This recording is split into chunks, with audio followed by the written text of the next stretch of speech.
오늘 오전에 온 세대 연합 예배로 드렸는데 우리 아이들이 예배 시간 떠들지도 않고 예배 잘 드리는 거 보면서 너무너무 감사하고 기쁘기도 하고, 또 그런 아이들을 사랑하는 마음으로, 기대하는 마음으로, 또 축복하는 마음으로 지긋하게 바라보며 응원하는 여러분들도 정말 귀해 보였습니다. 이 모든 것 하나님께서 기쁘게 받으시고 우리 교회 위에, 우리 다음 세대 위에 은혜와 복을 베풀어 주실 줄로 믿습니다.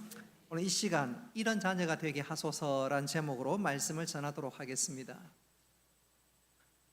저희의 부모님 고향이 인천이고 저도 어린 시절 인천에 잠시 살았어서 인천에 가보면 자유공원이라고 있습니다. 가만히 있어봐라. 우리 민병건 집사님하고 이영숙 권사님 계시는지 모르겠는데 거기 가보면 메가더 동상이 있어요. 그래서 저는 개인적으로 어린 시절에 메가더 장군에 대해서 굉장히 친근하고 익숙하고 또 어떤 면에서 참 고마운 분이다 그런 생각을 하고 있었는데, 이 메가더 장군의 인생을 한번 살펴보면 이 메가더 장군은 소위 군인 명문 집안에서 태어났고, 그래서 그런지 몰라도 그가 육군 사관학교 수석으로 졸업했습니다. 나중에 육군 참모총장도 맡고 뿐만 아니라 육군 사관학교 교장도 지냈던 그야말로 입지전적인 인물이라고 해도 과언이 아닙니다. 특히 1941년 태평양 전쟁 제2차 세계대전 당시에 미군을 승리로 이끈 최고 사령관이기도 합니다. 2차 세계대전이 끝나고 약 5년 뒤에 이 땅에 6.25 전쟁이 일어났을 때 인천 상륙작전을 통해서 전세를 역전시키고 나라를 지키는 데 있어서 큰 공헌을 하신 분이 또한 메가더 장군이지요. 그래서 우리는 메가더 장군 하면 대단히 용맹한 장군이요, 탁월한 전략가로 생각되는데, 그의 또 다른 면모 중에 하나가 그는 좋은 아버지이기도 했습니다. 무슨 말이냐면 이 메가더 장군은 나이 58세 때 늦둥이를 얻었습니다. 제 나이가 한국 나이로는 58세인데 제 나이 때 늦둥이를 얻었다는 말이에요. 아이고 망측해라 그런 분 계실런지 모르겠는데 58세에 그는 늦둥이를 얻었고 이때가 1938년도입니다. 그리고 몇 년 지나서 방금 말씀드린 그대로 태평양 전쟁이 일어났을 때 그는 이 늦둥이를 위해서 한 가지 시를 적었고 그것이 자녀를 위한 기도문입니다. 그 기도문의 내용을 잠시 한번 제가 소개하고 읽어드릴 텐데 한번 눈을 감고 들으셔도 좋고 아니면 이 글을 하나하나 눈으로 내 머리에 넣으면서 곱씹어 보셔도 좋을 것 같습니다. 제가 한번 읽어보겠습니다. 자녀를 위한 기도문. 주여, 저의 자식이 이런 사람이 되게 하소서. 약할 때 자신의 약함을 알 수 있는 만큼 강하게 하시고, 두려울 때 자신을 직면할 수 있을 만큼 용감하게 하시고, 정직한 패배에 당당하고 굴하지 않으며 승리에 겸손하고 온유한 사람이 되게 하소서. 손하기보다 행동으로 보이며 주님을 알고 자신을 아는 것이 지식의 기본임을 아는 사람이 되게 하소서. 그를 편하고 안락한 길로 인도하지 마시고 고난과 도전의 긴장과 자극 속으로 이끌어 주소서. 폭풍 속에서 의연히 서는 법을 배우게 하시고 실패한 이들에 대한 연민을 알게 하소서. 마음이 깨끗하고 목표가 높은 사람이 되게 하소서. 남을 다스리기 전에 먼저 사람을 다스리는 사람, 웃는 법을 알면서도 우는 법 또한 잊지 않는 사람, 미래로 나아가지만 과거 또한 잊지 않는 사람이 되게 하소서. 그리고 이 모든 것이 이루어진 후에도 넉넉한 유머 감각을 더하여 주셔서 진지함을 잃지 않으면서도 너무 심각한 사람이 되지 않게 하소서. 그에게 겸손함을 주셔서 참으로 위대한 것은 소박함에 있고 정직한 지혜는 열린 마음에 있으며 참된 힘은 온유함에서 나온다는 것을 잊지 않게 하소서. 그리하여 그의 아버지인 제가 헛되이 살지 않았노라고 속으로 말할 수 있게 하소서. 이런 메가더 장군의 이 기도문을 읽어보면 이분은 군인이 아니라 시인인 것 같은 느낌이 들지 않습니까? 용맹한 가운데서 지혜와 풍성한 감각이 살아있는 그런 사람이죠. 오늘 읽은 말씀이 바로 이런 내용, 이런 기도문이다, 그렇게 말씀드릴 수가 있겠습니다. 자, 오늘 본문을 읽어보면 맨 위에 솔로몬의 시라고 표제가 붙어 있는데, 그래서 우리는 이 시를 솔로몬이 기록했겠구나라고 생각하지만 그렇지 않습니다. 오늘 읽었던 말씀 더 뒤에 나와 있는 20절에 보니까 시편 72편 맨 마지막에 보니까 이렇게 기록되어 있지요. 이새의 아들 다윗의 기도가 끝나니라. 그러니까 시편 72편은 솔로몬이 지은 시가 아니라 다윗이 솔로몬을 위해서 지은 시라, 그렇게 말씀드릴 수가 있겠습니다. 자, 그렇다면 메가더의 기도문처럼 다윗이 솔로몬을 위한 기도, 고백은 과연 무엇이 담겨 있는가? 한마디로 압축적으로 요약하다면 1절에 다 담겨져 있습니다. 우리 1절 말씀 같이 한번 읽어보겠습니다. 시작. 하나님이여, 주의 판단력을 왕에게 주시고 주의 공의를 왕의 아들에게 주소서. 아멘. 여러분, 다윗이 솔로몬을 향한 이 기도야말로 진짜 필요하고 시급한 기도의 제목일 뿐만 아니라 우리에게도 동일한 기도의 제목이 되어야 합니다. 오늘 우리는 그것을 한번 확인하고 또 이 기도를 올림으로 우리의 자녀들이 하나님의 마음을 시원케 하며 또 부모님의 기쁨과 자랑이 되며 주의 뜻을 이루어 나가는 귀한 자녀가 될 수 있기를 주님의 이름으로 축복합니다. 자, 그렇다면 구체적으로 다윗은 솔로몬을 위해서 어떤 기도를 했는가 두 가지로 생각해 볼 수가 있는데, 첫째는 1절 말씀 나와 있는 것처럼 저의 아이에게 한번 따라 합시다. 주의 판단력을 주옵소서. 이런 판단이란 단어의 뜻은 나의 경험이나 지식이나 철학을 바탕으로 어떤 결정을 내리는 것, 바로 그것입니다. 비슷하게 쓰이는 말 중에 하나가 분별이라고 할 수 있는데, 판단이나 분별은 결론적으로 얘기하면 올바른 결정 능력, 올바른 결정 능력이라고 말씀드릴 수가 있겠습니다.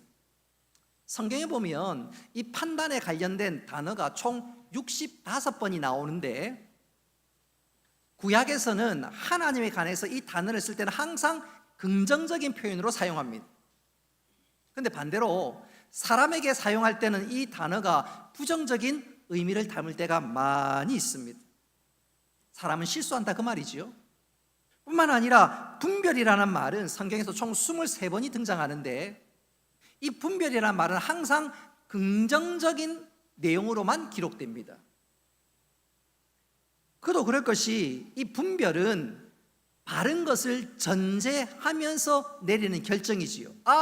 이것이 맞다, 분별한다는 말은 바른 것을 전제하는 것이고, 그 바른 것은 성경에 하나님의 말씀과 상관되어 있기에, 율법과 상관되어 있기에 성경에서 바른 혹은 분별이란 이 단어는 항상 긍정적인 의미를 담고 있습니다. 당연하지요. 하나님의 말씀에 뿌리가 내리고 하나님의 말씀의 기준에서 판단하니까 이 분별이야말로 항상 긍정적인 의미로 사용되고 있습니다. 자, 그런 측면에서 다윗이 솔로몬을 위해서 하나님, 저희 아들이 주의 판단력을, 올바른 판단력을 주시옵소서, 이 말은 우리 아이가, 내 자녀가 말씀에 뿌리 내려서 하나님 원하시는 그 길로 나아가게 하시고 하나님 기뻐하시는 그 자리에 쓸 수 있도록 도와주시옵소서, 바로 그것입니다. 그러니까 우리가 이 땅에 살아가는 동안 바른 판단력과 분별을 가지기 위해서는, 한번 따라 합시다. 내 삶이 말씀에 뿌리 내려야 합니다. 말씀에 뿌리 내려야 이게 하나님 원하시는 것이구나, 이게 하나님 기뻐하시는 것이구나, 분별하고 바른 길로 나아갈 수 있는 것이지요. 자, 그런 측면에서 저는 이 한 사건을 여러분에게 소개하고 싶어요. 영국 기독교 역사에서 위대한 부흥사를 한 사람 꼽는다면 그 중에 빠지지 않는 사람이 찰스 스펄전 목사님이십니다. 이분은 설교의 황태자라고 불리는 분인데 어느 날 한 남자가 목사님에게 찾아와서 부탁을 합니다. 목사님, 저는 다른 지역의 교회를 다니는 기독교인입니다. 저는 매일 아침 묵상 기도를 드리는데 최근 며칠 동안 하나님께서 목사님에게 가면 100파운드를 주실 것이라는 음성을 들려주셨습니다. 돈을 받고 나면 어디에 쓸 것인지 말씀해 주신다고 하는데 목사님, 어떻게 하면 좋을까요? 여러분이 만약 스펄전 목사님이라면 이런 제안을 들을 때 뭐라고 대답하시겠습니까? 그 남자는 알고 보니까 사기꾼이었는데 목사님이 이 사기꾼의 의도를 정확하게 알고 그분에게 이렇게 대답하고 돌려보냈습니다. 그 음성이 정말로 하나님의 음성이라면 분명 저에게도 말씀하셨을 텐데 어쩐 일인지 아무 응답이 없습니다. 여기 성도님의 주소를 써놓고 가면 제가 응답 받자마자 꼭 100파운드를 전달해 드리겠습니다. 진짜 지혜로운 대답이지요. 저도 이런 지혜가 있었으면 참 좋을 뻔했는데 저도요 목양실에서 한번 사기당한 적이 있습니다. 어떤 청년 하나가 한 10여 년 이상 됐어요. 평일날 우리 교회 등록하겠노라면서 교회 문을 두드린 거예요. 그러면서 저에게 새가족 등록 카드를 좀 달라 그러면서 자기 이름과 전화번호를 써주지 않겠습니까? 저는 할렐루야 하나님 감사합니다 속으로 그렇게 얘기했는데 이 청년이 목사님 제가 좀 있으면 여기 이사 오고 여기 등록할 건데 마침 집으로 돌아갈 차비가 떨어졌는데 10,000원 좀 빌려주세요. 다음 주 좀 있으면 등록한다는데 아이고 주다 말다요. 10,000원 줬거든요. 보냈습니다. 보내고 난 건 뭔가 좀 삼삼하고 이상했어요. 뭔가 찝찝했어요. 순간 퍼뜩 씻치는 게 있었고 양정교회에다가 전화를 했습니다. 우리 교회 이런 청년이 등록하겠다고 했는데 혹시 그 교회도 그런 일이 있냐고. 아이고 우리 교회 등록하겠다던데. 거기도 사기치고 여기도 사기치고 아마 우정교회도 갔는지 모르겠습니다. 아이고 제가 그렇게 한번 사기 당하고 나니까 내가 진짜 지혜가 없었구나. 뿐만 아니라 언젠가 한 번은 한 7, 8년 됐나? 우리 예배당 짓기 전에 요 뒷 공터에 어떤 외국인이 와서 교회 등록할 것처럼 저한테 뭘 막 얘기하는 거예요. 그래서 저도 친절하게 외국인이고 하니까 응대를 했지요. 서툰 한국말로 하고 저는 유창한 한국말로 하고 영어도 좀 섞어가면서. 근데 맨 마지막에 이 자매가 필통에서 하나 꺼내든지 하나 사달라는 거라. 제가 목사인 거 아니까 사달라는 거예요. 안 사줄 수도 없고 또 10,000원짜리 냈습니다. 그리고 그 이후로는 연락도 없어요. 아이고 제가 그 두 번 한번 당하고 난 다음에 진짜 내가 멍청하구나, 진짜 어리석구나. 근데 오늘 스펄전 목사님 보십시오. 분별력 있게 지혜가 있지요. 또 하루는 이 스펄전 목사님이 설교를 마치고 나니까 한 성도가 쫓아와서 목사님에게 하는 말이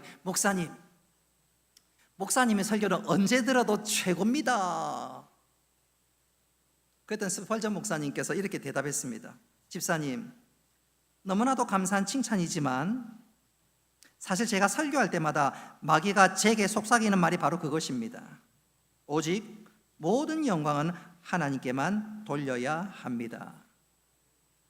여러분, 스펄전 목사님께서 왜 저 같은 실수를 하지 않았을까? 이유는 분명하지요.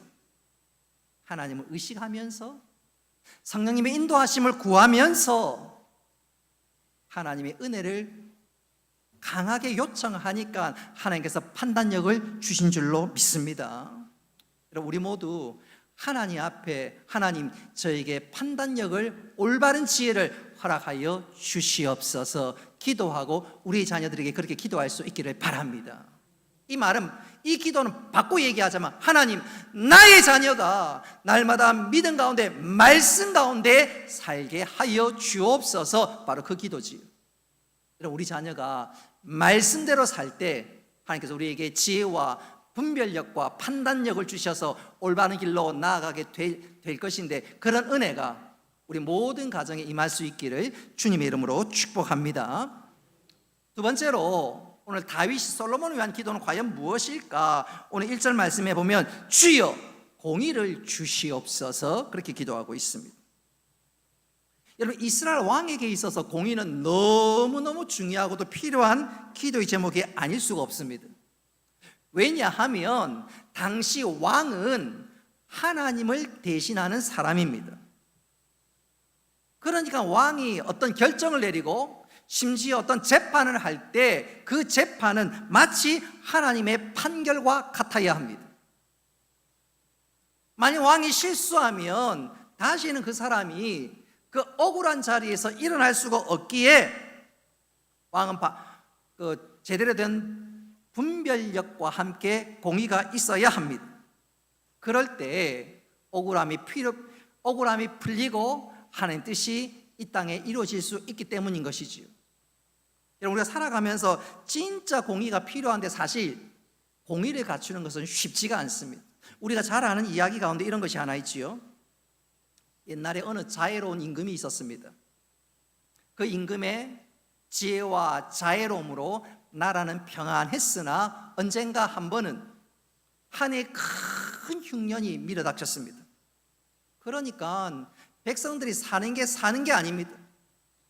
굶어 죽는 사람도 있고 사는 것이 너무너무 어려웠습니다. 그러니 살기 위해서 남의 물건을 훔치고 남의 식량을 강탈하고, 그러다 보니까 나라의 도덕성이 땅바닥으로 떨어져 버렸습니다. 임금님은 고민하다가 법령을 하나 선포했는데, 내용인즉슨 내일부터 도둑질하는 자는 다시는 도둑질을 하지 못하도록 두 눈을 뽑겠다. 두 눈을 뽑겠다. 그런데 다음날 이게 어찌된 일인지 왕의 아들 왕자가 도둑질하다가 현장에서 검거되었습니다. 그러고 나니까 백성들 사이에 논란이 일어나기 시작했습니다. 한편에서는 왕이 용서하지 않겠는가? 어떻게 왕이 그것도 자기 아들의 두 눈을 뽑을 수 있겠는가?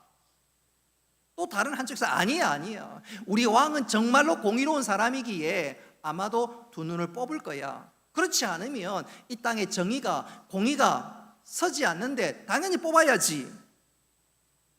드디어 이 일에 대한 집행하는 날이 다가왔고 사람들은 호기심을 가지고 그 자리에 모여들기 시작했습니다.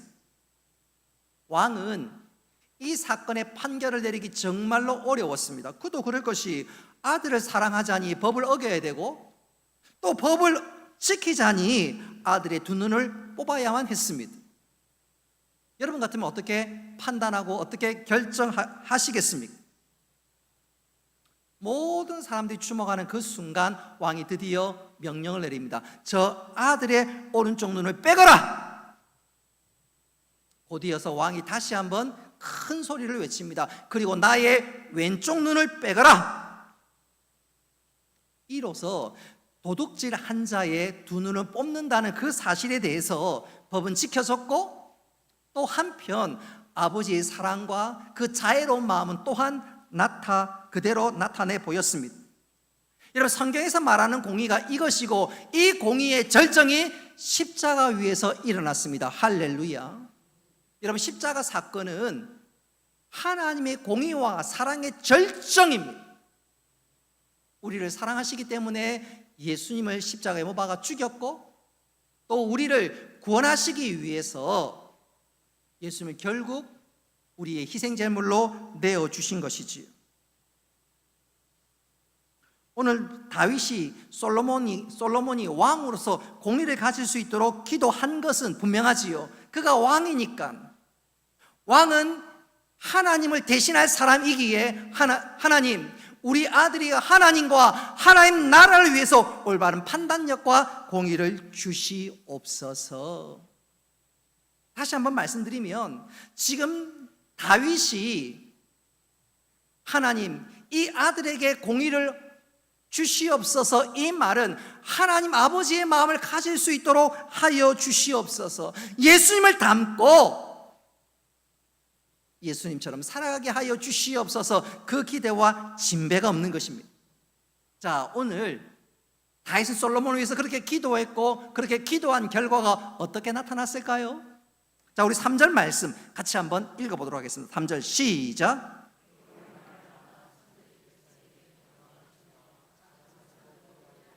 아멘. 자, 여기 보니까 평강이란 단어가 우리 눈에 쏙 들어오는데, 이 평강은 말 그대로 백성들이 생활에 안정을 누리며 번영한다는 뜻입니다.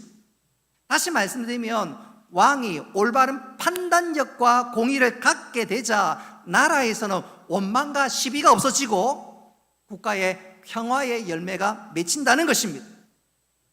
그야말로 하나님 나라가, 하나님 뜻이 솔로몬 시대 때 임했다는 거지요. 한 걸음 더 나아가 우리 8절로 11절 말씀 같이 한번 읽어보도록 하겠습니다. 시작. 그가 바다에서부터 바다에까지와 강에서부터 땅끝까지 다스리리니 광야에 사는 자는 그 앞에 굽히며 그의 원수들은 티끝을 핫을 것이며 다시스와 섬의 왕들이 조공을 바치며 스바와 시바의 왕들이 예물을 드리리로다. 모든 왕이 그의 앞에 부복하며 모든 민족이 다 그를 섬기리로다. 아멘. 솔로몬 왕이 올바른 판단력과 공의를 가지자 그가 다스린 나라에는 평강이 임했을 뿐만 아니라 그 복이 흘러 배에까지 확장되고 있다는 말입니다. 근데 중요한 것은 이 모든 것이요 솔로몬 시대 진짜로 그대로 이루어졌습니다. 바꿔 말하면 다윗이 하나님 앞에 기도한 그대로 응답되었다는 것입니다. 저는 우리 온 성도들이 자녀를 위해서 기도하되 그 기도가 아름답게 응답될 수 있기를 바랍니다. 다윗은 구체적으로 어떤 기도를 했나요? 공의와 주의 올바른 판단력을 주시옵소서. 이 말은 판단력, 하나님 내 자녀가 믿음의 뿌리가 내리게 하시고 말씀대로 살게 하여 주옵소서. 공의는 하나님 내 자녀가 주님을 닮고 주님처럼 살게 하여 주시옵소서. 바로 그것입니다. 그랬더니 하나님께 그 기도를 기쁘게 받으시고 그 기도에 은혜와 복을 베풀어 주셨습니다. 이제 말씀을 맺도록 하겠습니다. 오늘 다윗의 기도는 우리가 자녀들에게 드리는 기도에 대한 중요한 모범을 제시합니다. 우린 자녀를 위해서 이것 주시고 저것 주시고 이것으로 풍성케 하여 주시옵소서 간구하고 기도합니다. 예, 그 기도 정말로 필요하고 중요합니다. 그러나 놓치지 말아야 할 핵심은, 다윗의 기도를 통해서 우리가 놓치지 말아야 할 핵심은 하나님 나의 자녀가 주님 닮게 하여 주시옵소서. 하나님 우리의 자녀가 말씀대로 살게 하여 주시옵소서. 주께 올려드립니다. 주여 받아 주시옵소서. 하나님 그 기도를 기대하고 기다리고 있습니다.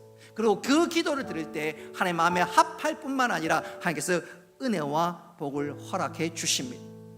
오늘 이 다윗의 기도가 우리의 기도가 되고 이 기도가 하나님 앞에 올려드림으로 우리의 자녀가, 또 우리의 다음 세대가, 우리 온 교회 자녀들이 하나님의 마음을 시원케 할 뿐만 아니라 그들이 이 땅에 평강을 전하며 축복의 통로로 살아가는 아름다운 믿음의 역사가 바로 이 현장에서, 우리 가정에서, 우리 삶에서 일어날 수 있기를 주님의 이름으로 축복합니다. 우리가 말씀을 기억하면서